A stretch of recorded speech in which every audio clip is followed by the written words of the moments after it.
ESPN New York's Ian Begley with Armen and Levack on 104.5 The Team, your home for New York sports. And Beggs, the Knicks had the worst regular season record in franchise history, and you only thought you were done with us. We're bringing you back for more, baby, because on Friday we read your story, we reread your story, and then we started banging our heads against the wall when you were one of the ones that spoke to Carmelo Anthony last week. Gosh, man, did you have the amount of frustration that we had when you hear that Carmelo Anthony, thought about during the year whether he made the right decision to signing with the Knicks?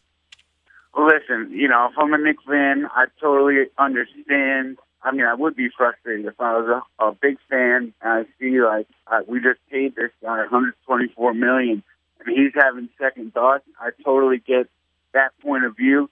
But just to look at things from Carmelo's perspective and kind of how he answered the question, I think his whole thing was just, it's only natural. Any human would have, maybe second thought or two when things are that bad and you're injured and you don't really know what's going on. I think, it's human nature to maybe second guess here and there.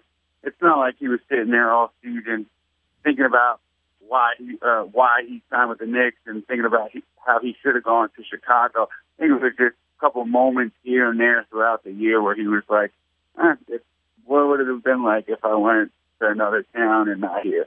But I totally understand why a Knicks fan would read that and be pretty frustrated. Well, Beggs, my concern becomes, Melo as the superstar. He's the bait to bring in other superstars. Does him saying stuff like this hurt the chances of Nick landing a free agent or two? Certainly a fair point. Certainly something to think about. If I'm a free agent, I'm more concerned with the health of Carmelo's knee and with trying to project how he'll be on the wrong side of 30 over the next 4 years of this contract, and I'm more concerned with who else Phil brings in and whether that team can compete in the Eastern Conference and ultimately for an NBA title. Those would be my ultimate concerns.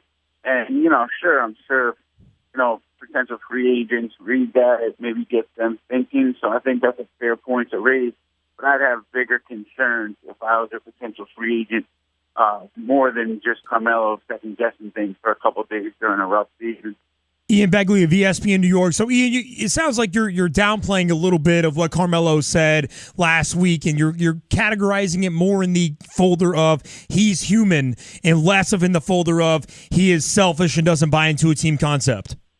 Yeah, that's how I took it, just because, the way he answered the question and, his tone and, look on his face, I took it more of, hey, anybody, in this season full of frustration may second guess some things for a couple moments.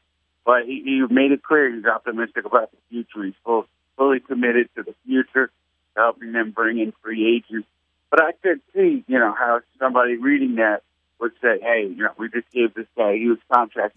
How could he be second-guessing things at this point? No, I hear you, but that's why we bring you in, because you were there, you looked in his eyes, you were able to read the situation better than we were, because all we read are the quotes, which make us go, ugh. And you know what else it makes us do, Bags, is it makes us go, Carmelo, you signed up for this. You chose money over winning. You did that to yourself. I mean, is that fair to have that mindset when anytime we hear him go, yeah, I had second thoughts? I mean, we used the analogy last week, and I heard Bomani Jones say it right here on ESPN Radio, that I bet he felt, we said every now and then he had second thoughts. I bet you he felt a lot better on the 15th of every month when he got that direct deposit. That's pretty funny. I get it, and I totally see how you can come to that conclusion. And listen, I'm not here to tell you that conclusion's 100% wrong. Certainly not.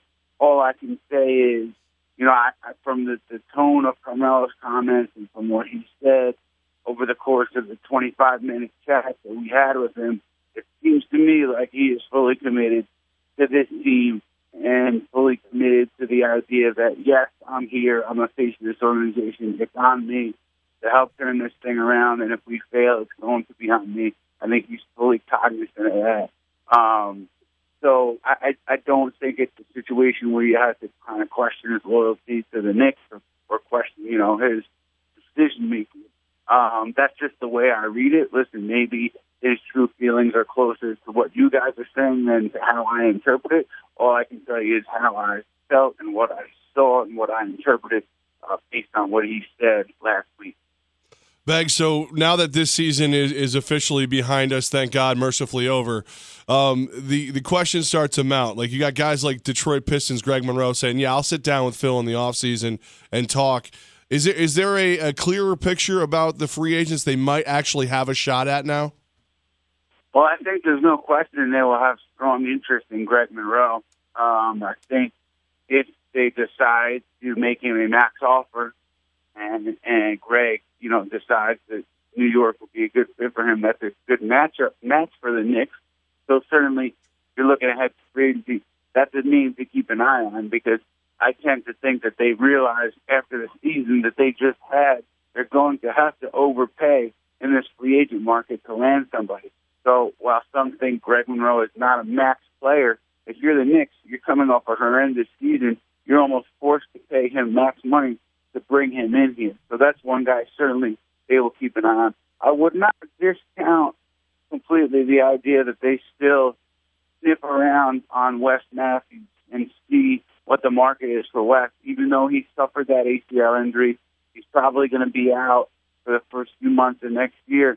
He made such an impact defensively on that Portland team. Portland hasn't been the same on defense since he went down. He's such a valuable player. He's the kind of two-way player that would really, really, I think, start to change this team, start to turn things around for the Knicks. So wouldn't be surprised if the Knicks sniffed around on West.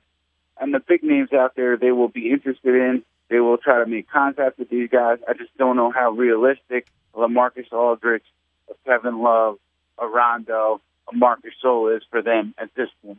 ESPN New York's Ian Begley with Armen and Levack. All right, so if they go after big man Greg Monroe, if that's one of the game plans, does that change anything of if they get the 1 or the 2 pick in the draft, they go Okafor or Towns, and then beyond 3, do they go point guard? Is that the mindset? Do you go point guard if you're trying to get Greg Monroe? What are you looking at? What are you looking at for the draft?